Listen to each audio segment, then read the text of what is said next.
Olá, meu amigo, minha amiga, sejam mais uma vez bem-vindos aqui ao nosso canal. Tem algo novo que muitas vezes, deixa aí o segurado, tanto do benefício de incapacidade temporária, que é o auxílio-doença, como a aposentadoria por invalidez, qualquer outro benefício, deixa inseguro, né? O aposentado por invalidez, ele tem que fazer perícia? A comissão da Câmara dos Deputados aprovou a proposta que dispensa, o aposentado por invalidez que recebe o benefício de prestação continuada da revisão médica pericial, do INSS para comprovar as condições de incapacidade, se for considerada permanente, irreversível e irrecuperável. Mas o que aconteceu? Logo em seguida veio uma MP autorizando que esses beneficiários, tanto do auxílio-doença, da aposentadoria por invalidez e do BPC, fossem chamados sim para revisão, O que acontece nas perícias, quando o perito sugere, por exemplo, você está de auxílio-doença, o que acontece quando o perito sugere a aposentadoria por invalidez? Bom, a aposentadoria por invalidez ela é concedida quando é identificado, através da análise do perito, que a doença ou o acidente que incapacita as funções laborais, ela não tem mais condições, ou ela teve um agravamento e passou a ser total e permanente, e não há condições de reabilitação. Mas isso há uma controvérsia, porque nós vamos falar à frente. Muitos peritos encaminham aposentados por invalidez para a reabilitação.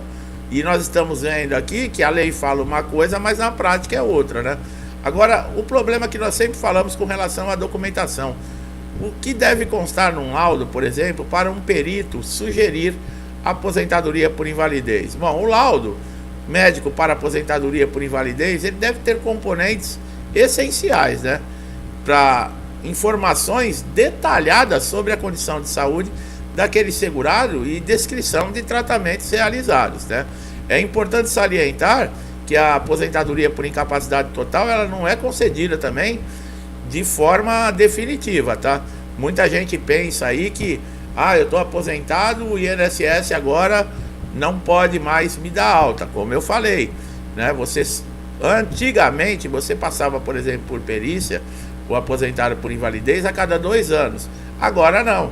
Agora o INSS a qualquer momento pode te chamar para um pente fino ou para uma revisão. E lembrando, que está acontecendo revisões sem o conhecimento dos segurados. Através de quê? Através da documentação, Então, é sempre bom deixar o seu cadastro tudo atualizado no INSS, porque se no caso, uma análise como essa na documentação encontrar alguma falha ou alguma falta de informação, eles vão entrar em contato com você. Caso não encontrem, você tem um período para dar a resposta. Se você não der a resposta, o seu benefício e pagamento pode ser suspensos, meu amigo e minha amiga. Tem que prestar bastante atenção, Vocês sabem que é necessário, para você ter um benefício do INSS, você ter a qualidade de segurado, que é estar cumprindo com o pagamento do regime geral de previdência e no mínimo 12 meses de contribuição. Agora, a Lei 8.112 de 1990 relaciona algumas doenças como incapacitante e que não exigem a carência. E no caso, elas podem aposentar bastante rápido, Inclusive, nós temos outros vídeos específicos aqui no canal que a gente fala de doenças que aposentam. Eu não sou médico, Não posso falar para vocês aqui qual é a condição quando a pessoa tem essa doença, mas é a tuberculose ativa, a alienação mental, a esclerose múltipla, a neoplasia maligna, a cegueira, hanseníase, cardiopatia grave, doença de Parkinson. São mais de 20 doenças, relacionadas. Como eu falei, eu não sou médico, pessoal. Eu não tenho como chegar aqui e especificar, tal doença tem mais chance ou não, porque eu não conheço os diagnósticos, Como é um laudo, Como deve ser um laudo para um perito, Quando você está, por exemplo, esperando uma aposentadoria por invalidez. Nele deve constar as informações sobre a doença, a necessidade do afastamento do trabalho, a estimativa do tempo, que o segurado vai ficar impossibilitado para trabalhar. E um outro documento que pode ser usado também é o relatório médico, Importante que o atestado seja claro e contenha assinatura, carimbo, CID da doença, o nome completo do médico. Tudo isso é muito importante, pessoal. Quer um exemplo aí de incapacidade permanente? Algumas condições, como doença neurodegenerativas, câncer em estágio avançado, entre outras, né? Pode resultar em incapacidade permanente rapidamente. Geralmente, né, esses portadores dessas doenças, eles têm isenção total dos 12 meses de carência, e o perito, quando identifica o estado avançado, o próprio perito do INSS já sugere a aposentadoria por invalidez, tá? O problema da aposentadoria por invalidez, que nós estamos falando aqui de situações que mudam, né, em diversos benefícios, é agora a discussão que está na Justiça de mudarem a base de cálculo que foi determinada na reforma da Previdência em 2019, onde quem aposenta por invalidez depois da promulgação da reforma passa a receber somente 60% de salário daquilo que recebia quando estava na ativa. Quer dizer, quem ganhava R$1.000, vamos colocar assim, aí aposentou por invalidez, passa a ganhar 600. É claro que tem aí um adicional, né? Por exemplo, para mulheres é necessário ter 15 anos de contribuição. Cada um ano que passar, você vai receber 2% a mais. E os homens, 20 anos. Cada ano que passar esses 20 anos, é acrescido mais 2%. Mas mesmo assim, é uma perda muito grande. Então, essa é uma das desvantagens. Por que foi feito isso? Para não incentivar a aposentadoria por invalidez. E hoje está uma discussão na Justiça, né? Provavelmente aí vai chegar até o Supremo Tribunal Federal para ver se é constitucional isso, né? Porque é uma perda muito grande. Muitas vezes esse segurado já passava dificuldade recebendo aí o salário integral. Imagina aposentar por invalidez, que não é por vontade própria, né? Ninguém fica doente ou se acidenta por vontade própria e acaba tendo um prejuízo desse, fica completamente impossibilitado até de exercer um outro tipo de qualquer trabalho remunerado. Quer dizer, é difícil, né? Existe diferença entre a incapacidade parcial e a total? A parcial é aquela, né, que limita o desempenho de alguma atribuição sem risco de morte ou agravamento. A total é aquela que impede as atividades, né, não sendo possível nem reabilitação. Essa é a diferença, tá? E entre a aposentadoria por invalidez e a aposentadoria por incapacidade, o que muda são os códigos, tá?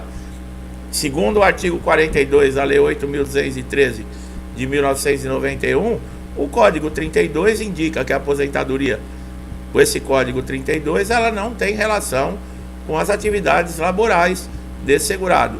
O 92 já indica que é doença ou acidente devido aí à função, devido ao trabalho, devido às condições dentro de uma empresa, né, que podem ter gerado aí esse tipo de incapacidade para o segurado.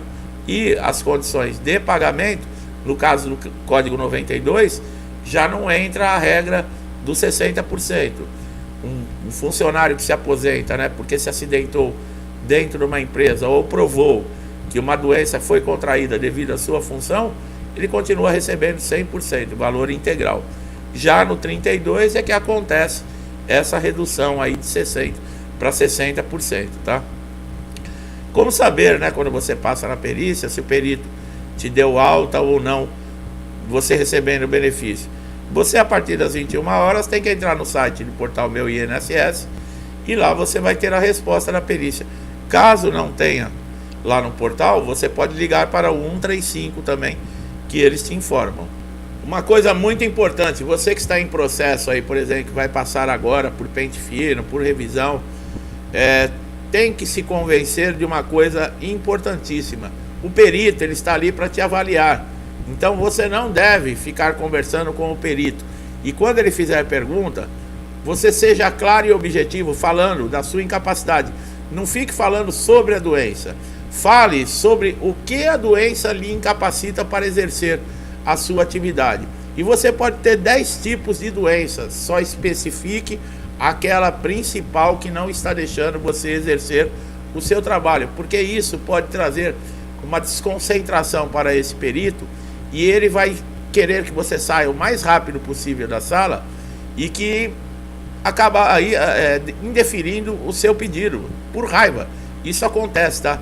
Não tente convencer o perito achando que se você contar a história da sua vida, ele vai se emocionar, ele vai ter empatia, ele vai ficar comovido e vai te dar o benefício. Não. Ali, se você tiver direito ao benefício, você vai comprovar como?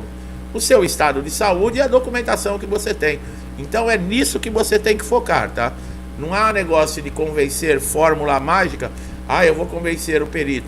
Isso tanto o perito do INSS como o perito judicial, tá, pessoal? Não vai com pensamento, não, se eu for simpático, o perito, ele me dá o benefício. Negativo, ao contrário, se você ser muito simpático, aí é que ele nega mesmo o seu pedido de benefício, tá? Bom, quando o perito sugere a reabilitação profissional para o aposentado? Bom, costuma ser indicado em casos que o perito, né, ele vislumbra aí que o segurado, ele está incapaz para as atividades, mas ele tem aí uma indicação e ele pode ser recuperado ou readaptado para uma outra função. Por isso que o perito geralmente, muitas vezes, em vez de dar uma alta, ele encaminha o segurado, né, para a reabilitação profissional. Pessoal, esperamos que esse conteúdo aqui tenha trazido aí uma informação importante, tirado dúvidas, um conhecimento importante para vocês, tá? Se gostou aí, não esqueça de dar um like, compartilhe esse vídeo. Para você que está chegando aqui a primeira vez no canal, seja muito bem-vindo. Se inscreva no canal, ative o sininho de notificação para ser sempre beneficiado com os nossos novos conteúdos. Muito obrigado, meu amigo e minha amiga que estão sempre aqui interagindo, compartilhando o canal. Que Deus abençoe sempre a tua casa, a tua família, sua vida, com paz, saúde e prosperidade, muita alegria e amor. Estamos passando uma fase difícil no mundo, mas com as nossas preces e orações, nós podemos ter confiança que tudo vai dar certo. Eu deixo um forte abraço a todos e até os próximos vídeos.